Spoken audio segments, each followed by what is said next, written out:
Bien, hermanos, el tema es una buena conciencia, que es el título que tiene nuestras Biblias allí. Y en esta sección entramos a una conclusión. Pedro inicia el versículo 8 diciendo finalmente. Esto es una conclusión, pero no es una conclusión de la carta, sino de lo que dijo anteriormente, y lo que vimos fue acerca de la sumisión, donde por causa de la conciencia delante de Dios vamos a sufrir. Y lo que nos enseñó Pedro es que en ese momento lo que debemos es simplemente someternos a esa voluntad de Dios.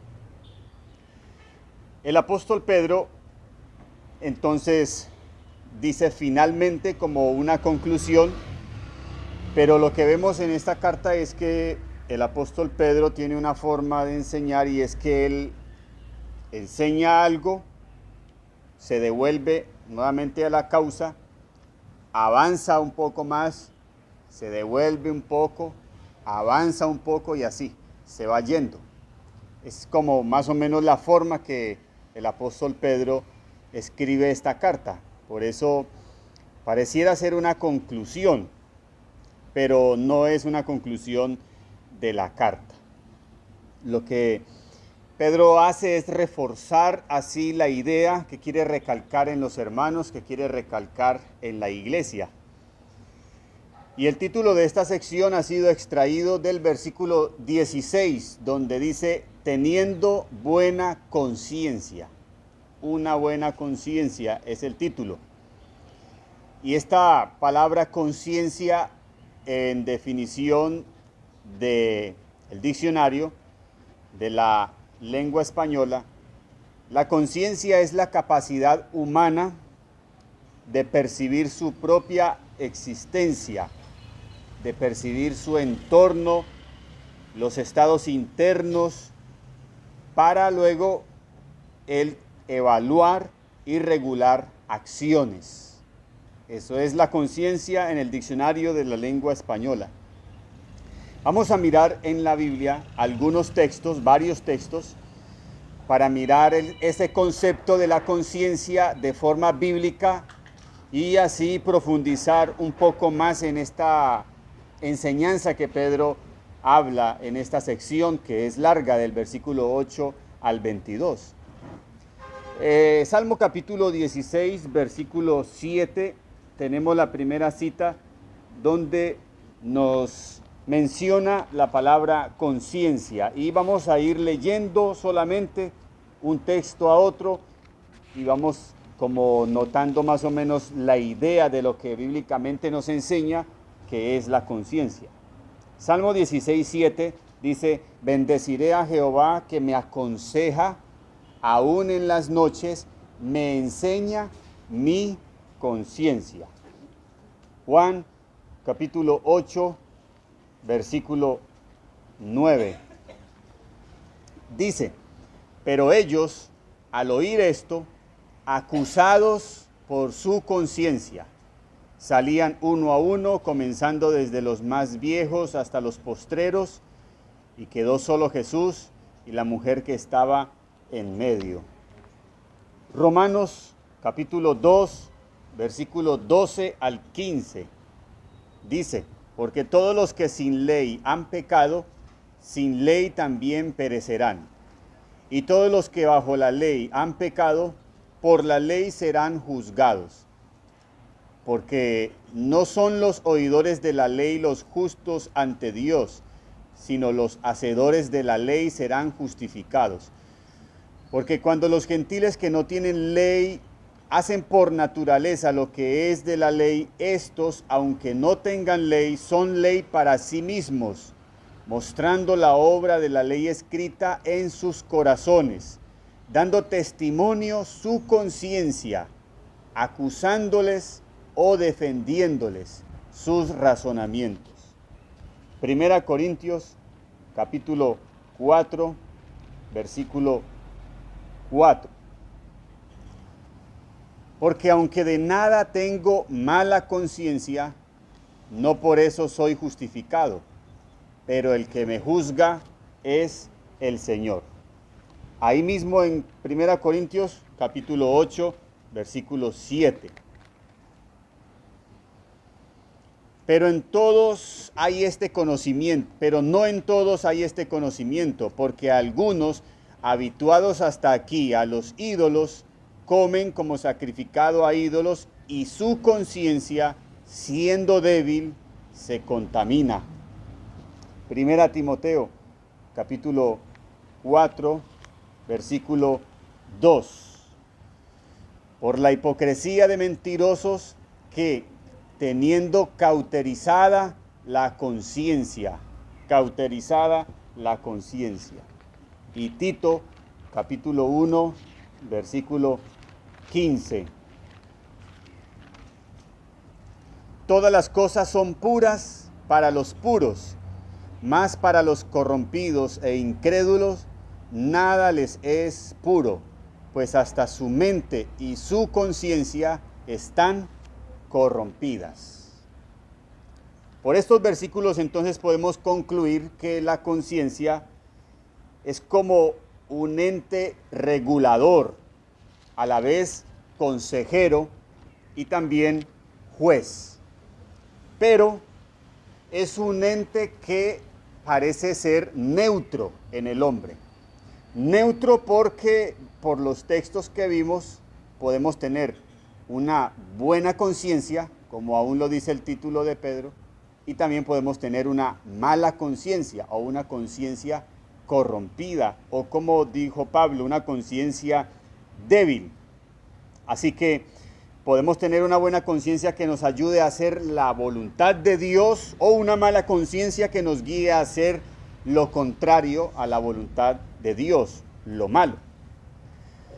Pedro repite una frase en el capítulo 2, versículo 19 y 3, 21. En el 2:19 Pedro dice, porque esto merece aprobación, si alguno a causa de la conciencia delante de Dios, esa frase, conciencia delante de Dios. El capítulo 3, versículo 21 también nos dice, el bautismo que corresponde a esto ahora nos salva, no quitando las inmundicias de la carne, sino como la aspiración de una buena conciencia hacia Dios. La misma frase, una buena conciencia delante de Dios, una buena conciencia hacia Dios. Si hay buena conciencia, debe haber mala conciencia. Por eso se puede entender que la conciencia es como un ente neutro. Todo depende de qué sea alimentado o informado la conciencia. De tal manera que esa conciencia le puede decir que lo que está haciendo es bueno de acuerdo a la información que tiene esa conciencia, o es malo de acuerdo a esa información. Esto nos enseña que la palabra de Dios es la única que nos puede crear una verdadera buena conciencia que nos ayuda a comprobar la buena voluntad de Dios. Vuelvo y repito esto, la palabra de Dios es la única que nos puede ayudar a crear una buena conciencia que nos ayude a entender la voluntad de Dios. No podemos determinar lo bueno de acuerdo a una conciencia que no ha sido alimentada o informada o fundamentada por la palabra de Dios. Eso es imposible. Por eso los hombres, los impíos, cuando no entienden algo de Dios, cuando no conocen algo de Dios, ellos dicen, bueno, yo creo que. Cuando algo les parece de Dios que no es como bueno, ellos dicen, bueno, yo creo que. Y ahí presentan su opinión, su concepto. Y esa opinión se deriva de la información que ellos tienen en su vida. Y comienzan a emitir entonces un juicio o una enseñanza. Ahora, dentro de las conclusiones que Pedro quiere enseñar a los creyentes, y sobre todo Pedro, que es uno de los 12 apóstoles, con una conciencia experimentada, informada de primera mano de nuestro Señor Jesucristo, ahora quiere enseñar esa buena conciencia a la iglesia, y por eso es que los apóstoles fueron puestos para poner el fundamento de la iglesia, porque ellos fueron los testigos oculares, presenciales, físicos de lo que Cristo dijo e hizo. Por eso los apóstoles solamente fueron hasta ellos, los 12 apóstoles, quienes pusieron el fundamento de algo que vieron y oyeron. Y esa era la característica que debía cumplir el apóstol que debía reemplazar a Judas, que debía haber visto a Jesús. Porque podía parecer alguien simplemente a dar una opinión basado en una información no de primera mano, y usted sabe que esas informaciones así se van tergiversando. Por eso los apóstoles cumplieron su función, que fue poner el fundamento sobre lo que la iglesia luego iba a creer y edificar. Y por eso Dios inspiró a los apóstoles a escribir las cartas, los libros, los evangelios. Pedro dice en el versículo 8, finalmente, sed todos de un mismo sentir, compasivos, amándoos fraternalmente, misericordiosos, amigables. Esto es en concepto lo que sería una buena conciencia, por el contexto que estamos viendo. Esto sería lo que Pedro quiere que los hermanos entiendan de qué es una buena conciencia, según el contexto que ellos están viviendo, qué es lo que ellos deben desarrollar como virtudes de fe, de gracia, dentro de ese mundo que están viviendo bajo la hostilidad de la persecución. Todos de un mismo sentir, compasivos, amor fraternal, misericordiosos y amigables. Esto en definición podría ser luego lo que dice el versículo 9 al 13, ya desglosando un poco estas palabras, que significaría de un mismo sentir, compasivos, amor fraternal, misericordiosos, amigables. Pues el versículo 9 al 13 dice, no devolviendo mal por mal. Esa debe ser las características de los creyentes en medio de la persecución. Los están persiguiendo, no persigan, ni maldición por maldición. Los están maldiciendo, no maldigan, sino por el contrario, bendiciendo, sabiendo que fuisteis llamados para que heredaseis bendición. Porque el que quiere amar la vida y ver días buenos, refrene su lengua del mal y sus labios no hablen engaño. Apártese del mal y haga el bien, busque la paz y sígala, porque los ojos del Señor están sobre los justos y sus oídos atentos a sus oraciones, pero el rostro del Señor está contra aquellos que hacen el mal. Lo que está haciendo Pedro aquí es citando el Salmo capítulo 34, versículo 12 al 16, para enseñar lo que dijo en el versículo 8. Y esto es algo característico para los hermanos, y es a lo que el apóstol Pedro apunta de unos creyentes con una buena conciencia. Lo que vemos en estos versículos es que Pedro quiere resaltar es cómo hablamos. Eso reflejaría lo que somos, ¿verdad? Nuestra manera de hablar va a reflejar lo que realmente somos. ¿Y quién más que Pedro, quien fue identificado como seguidor de Cristo cuando a Cristo lo estaban llevando en los días del juzgamiento para luego ser condenado y crucificado, y Pedro va ahí como escondido, ¿verdad? Y alguien lo identifica y dice, este es uno de ellos. Y una de las razones es porque habla como ellos. Hay algo característico, aunque ahí se está refiriendo un poco al dialecto, pero también la forma de hablar del creyente lo va a identificar donde sea que vaya. De hecho, eso nos debiera identificar muchísimo más que las cosas externas, como la forma de vestir. Eso nos debe identificar más. Algunos le hacen más énfasis a que en el vestir se va a reflejar el verdadero creyente, y eso es un engaño. El verdadero creyente se puede más reflejar es en cómo habla, porque ya vimos en el estudio anterior de la carta a Santiago que la lengua es un mundo lleno de maldad. Es un fuego que enciende un grande bosque. Y usted puede estar vestido muy decorosamente y que no genere nada malo, pero esta lengua, si no es de verdad un hijo de Dios, va a revelar realmente quién es. Entonces es nuestra forma de hablar lo que más importa en esencia, y más un grupo de personas que están sufriendo. En el sufrimiento es donde se puede revelar la persona. Hoy el mundo anda casi con el genio ahí a flor de piel. A cualquiera medio lo miran mal, medio le dicen una cosita mal, medio una palabrita, aún una palabra bondadosa, pero por favor me dan permiso. Ya se enoja porque la calle está muy ancha y todo el mundo ya es sobreexaltado en las ciudades. Si le pita al otro, le saca un bate, le saca un machete, se bajan y vamos a pelear y se matan por 50 pesos, por 500 pesos. O sea, el mundo anda encrespado. Que eso es lo que va a revelar realmente el creyente en el sufrimiento, en la maldición, en la injuria, en la calumnia, en la persecución, en la crítica. ¿Cómo actúa?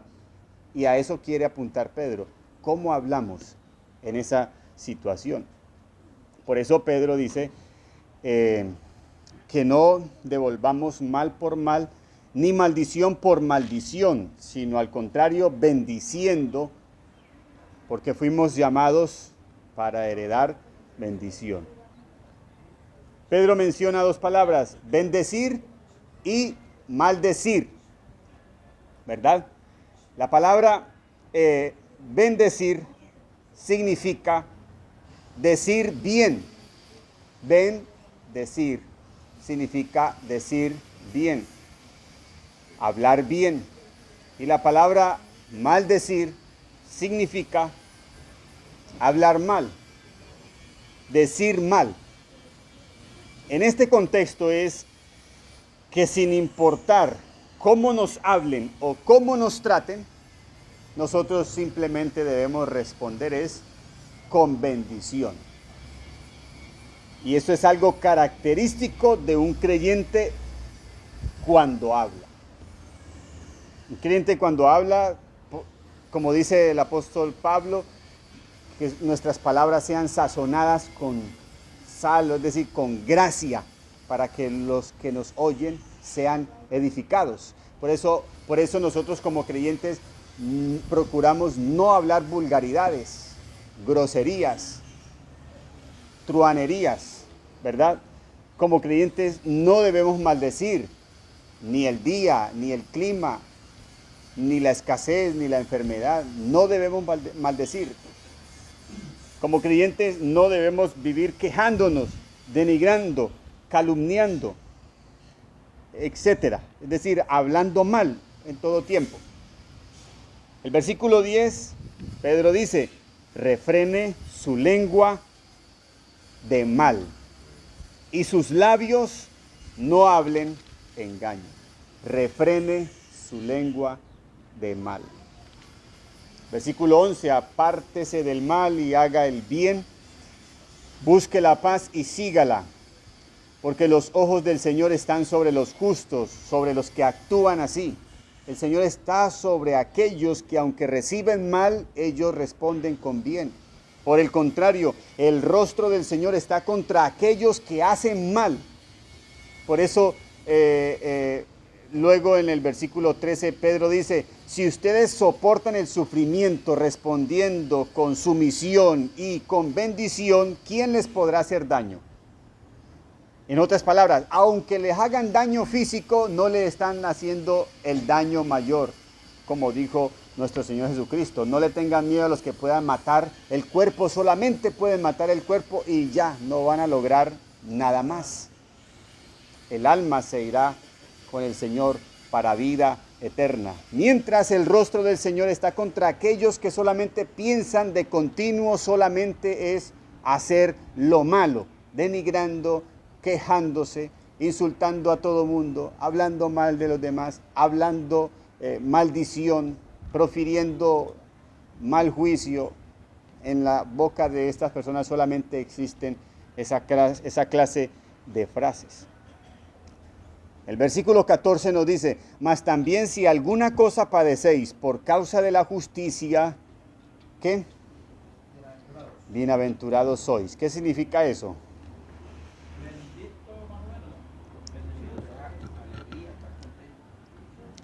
Dichosos, felices. O sea, el Señor está diciendo, como dice en la versión Dios habla hoy, pero aun si por actuar con rectitud han de sufrir, dichosos ustedes. ¿Está sufriendo por hacer la voluntad de Dios? Siéntase el más feliz de todos los hombres. Por tanto, no os amedrentéis por temor de ellos, ni os conturbéis. Por eso es que los creyentes que fueron perseguidos hasta el martirio fueron capaces de hacerlo, porque tenían esto en sus corazones, tenían convicción de ellos y les decían: niegue a Cristo o los soltamos vivos a los leones. Y ellos no, los soltaban en el circo romano, coliseo romano, y todas las gradas llenas de espectadores. Los ponían en la mitad, los amarraban y soltaban una jauría de leones hambrientos a devorárselos, y todo el mundo viendo cómo los devoraban. Niegue al Señor o confiese a César como su Señor, y ellos se negaban a hacer eso. ¿Cómo voy a negar a mi Señor, que lo único que me ha hecho es bien?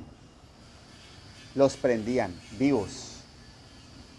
Algunos creyentes sirvieron para iluminar palacios, en las esquinas amarrados, y los prendían para iluminar la noche oscura. Y eso lo lograban hacer era por esta convicción que tenían en su corazón. Porque para ellos esto, aunque es tremendamente doloroso, para ellos era una alegría enorme sufrir por causa de Cristo. Pablo incluso reta a los corintios que solamente se preocupaban por denigrar, hablar mal de él, y decían: ustedes ni siquiera han sufrido hasta la sangre, hasta la muerte por causa de Cristo. Por eso hablar es muy fácil, pero estar sometido bajo presión y quedarse callado, eso es lo que tiene más valor. El silencio en medio de la opresión, del sufrimiento, tiene más valor que la protesta. Hoy es al contrario. Hoy el mundo nos quiere enseñar que debemos protestar por todo. Que van a aprobar el aborto, vamos a protestar a la calle. Que van a aprobar la dosis de vicios, que vamos a protestar. Y nos enseñan a todos por protestar. Y ya eso va creando en el creyente una convicción diferente a la bíblica. Nosotros no estamos, vuelvo y repito, llamados a esto, sino a honrar a nuestro Dios. Honren a Cristo como Señor en sus corazones, dice el versículo 15. Santificad a Dios el Señor en vuestros corazones, y estad siempre preparados para presentar defensa con mansedumbre y reverencia ante todo el que os demande razón de la esperanza que hay en vosotros. Lo que Pedro está enseñando es, en lugar de tener miedo a ellos, a sus amenazas, nosotros lo que debemos hacer es sentirnos bienaventurados y en nuestros corazones honrar al Señor. Es decir, Señor, gracias por esta experiencia dolorosa que estoy viviendo por causa de tu nombre. Y lo que está enseñando Pedro es, y si acaso alguien les demanda a ustedes por qué están bajo esa situación, entonces debemos estar preparados para responder. ¿Por qué estamos bajo esta situación? ¿Por qué usted sufre eso? Y poder presentar con mansedumbre y reverencia ante el que nos demande razón de la esperanza que hay en nosotros. ¿Y cuál es nuestra esperanza? Que aunque nos maten, estaremos para siempre con el Señor. Y mire esas dos palabras que usa Pedro. Cualquier defensa que podamos hacer ante alguien que nos demande, porque no es que nosotros tenemos que estar haciendo alocuciones por todo lo que los impíos aprueben contra Dios, o protestando en las redes por todo lo que los impíos aprueben contra Dios. Nosotros no necesitamos estar haciendo eso. Tenemos que tener convicciones claras y profundas. Y si alguien nos demanda razón, entonces la forma de hacerlo es con mansedumbre y con reverencia. Es decir, tranquilos, con respeto, pero con profunda convicción. El versículo 16, entramos a la frase del título donde dice, teniendo buena conciencia, para que en lo que murmuran de vosotros como de malhechores sean avergonzados los que calumnian vuestra buena conciencia o conducta en Cristo. Aquí Pedro exhorta a que nuestra conducta sea agradable de tal manera que lo que digan contra nosotros sea error de ellos, sea mentira de ellos, sea un concepto de los hombres basado en sus conciencias corrompidas, según lo que ellos creen que es lo que se debiera hacer y no lo que nosotros creemos basado en las convicciones bíblicas. Lo que los hombres pueden pensar de nosotros es que estamos actuando mal bajo una conciencia informada por las Escrituras, cuando el mundo puede tener algo contrario a las Escrituras y pensando que eso es lo correcto, que eso es lo que se debe hacer. Por eso el profeta Isaías dice, ay de los que a lo bueno dicen malo y a lo malo dicen bueno. A ese punto llega el hombre con una conciencia corrompida a sacar leyes que son malas aprobadas como buenas, y al contrario, a condenar buenas acciones en los hombres como malas, y sacan una ley para prohibir esas cosas, que parece absurdo. Saquemos una ley donde se prohíba leer la Biblia en las escuelas, y la sacan.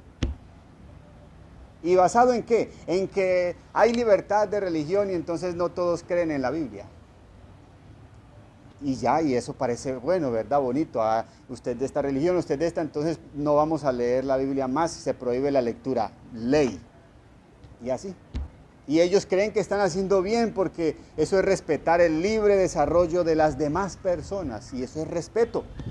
Entonces usted no puede venir a imponer su fe aquí, y eso sería irrespetar a la otra persona. Entonces, ¿qué clase de evangélico es usted? Y entonces el creyente que no esté con buenas convicciones, sí, verdad, está bonito eso. A eso es lo que quiero llegar con lo que el apóstol Pedro está diciendo en el versículo 16, que debemos tener una buena conciencia de tal manera que los malhechores, cuando digan algo de nosotros murmurando, que sean ellos avergonzados, porque lo que dicen sean calumnias, sean mentiras. Versículo 17, porque mejor es que padezcáis haciendo el bien, si la voluntad de Dios así lo quiere, que haciendo el mal. Hermanos, para tener una buena conciencia, de tal manera que vivamos honestamente, casi por inercia, debemos alimentarnos de la palabra de Dios. Si no nos alimentamos, nos informamos de la palabra de Dios, nuestra conciencia puede estar luego formada por otras ideas, por otras filosofías.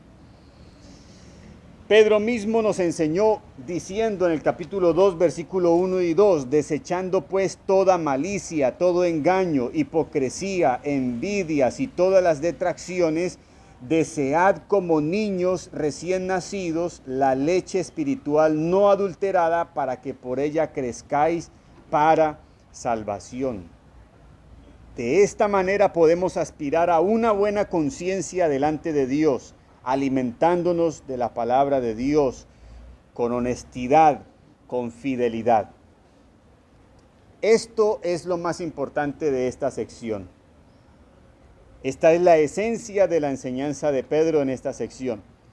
Y esto corresponde a la salvación, tener una buena conciencia. Y por último, algo que pertenece a una buena conciencia hacia Dios, mencionado en el versículo 20 al 21, es el bautismo, donde dice Pedro, el bautismo que corresponde a esto ahora nos salva. Está refiriéndose al diluvio y Pedro lo toma como si fuera el bautismo para ese tiempo. Y ese bautismo que corresponde a esto ahora nos salva, y abre un paréntesis para aclarar que el bautismo no quita las inmundicias de la carne, sino como la aspiración de una buena conciencia hacia Dios por la resurrección de Jesucristo. O sea que el bautismo hace parte de tener una buena conciencia delante de Dios. ¿Por qué? Porque, aunque Pedro aclara, el bautismo no quita los pecados, ahí está en el paréntesis, no quitando las inmundicias de la carne, dice, y tampoco el bautismo nos salva, pero sí nos guía hacia una aspiración de una buena conciencia delante de Dios. Entonces, aclara que el bautismo no quita los pecados ni las inmundicias de la carne, pero el bautismo, aunque no salva, porque la salvación no está en el bautismo, pero el que no se bautiza estaría desobedeciendo. Entonces, Pedro lo que enseña es, ese bautismo, aunque no salva, sí nos salva. Espero que me entiendan. Ese bautismo, aunque no quita las inmundicias de la carne, no es el bautismo lo que nos perdona los pecados, sino salva. Y no está diciendo Pedro que la salvación depende del bautismo. Por eso aclara, es para una buena conciencia hacia Dios. Y vamos a mirar por qué es que Pedro dice que el bautismo que corresponde a esto ahora nos salva. Si luego leemos lo que está fuera del paréntesis, dice, por la resurrección de Jesucristo. ¿Cómo así? Lo que Pedro está aclarando es que la salvación no es porque yo me bautice, sino por lo que representa y significa el bautismo. Y cuando yo me bautizo, estoy identificándome lo que representa el bautismo. ¿Qué representa el bautismo? Romanos capítulo 6, versículo 3.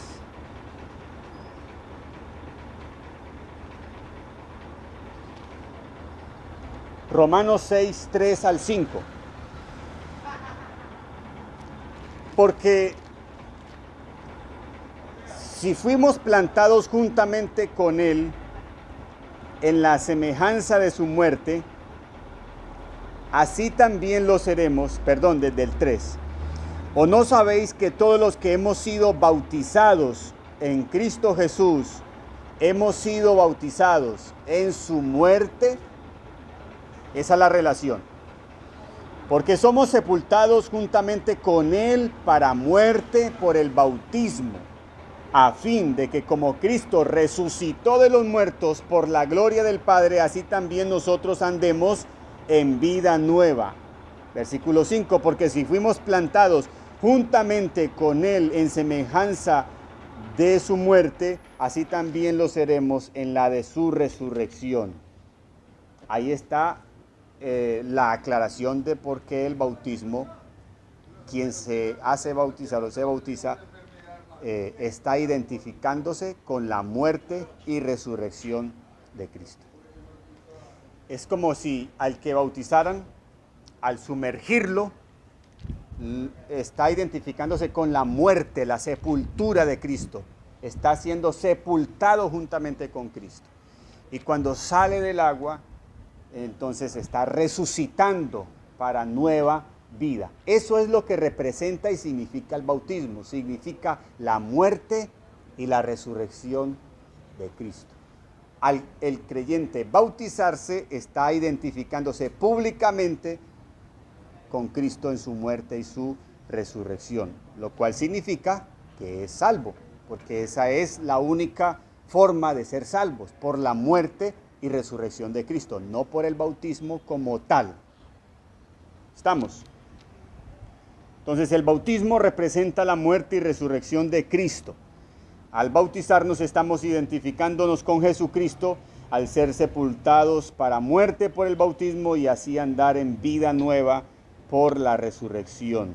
Y por eso Pedro aclaró, no es que el bautismo va a quitar las inmundicias de la carne, no es que cuando usted ya se bautice, ya de ahí va a salir que usted, mejor dicho, ya no tiene nada malo, ya usted es un ángel, ya sale hasta con alas. No, sale la misma cosa.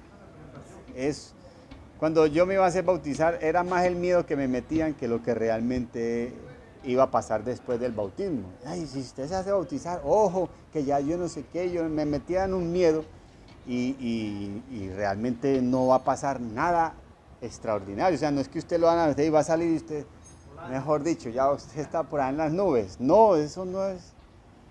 Es un mandamiento donde usted se va a identificar plenamente con el Evangelio. ¿Qué es el Evangelio que predicamos? Dijo Pablo. Como está escrito, que Cristo murió por nuestros pecados y resucitó para vida eterna. Eso significa el bautismo. Amén.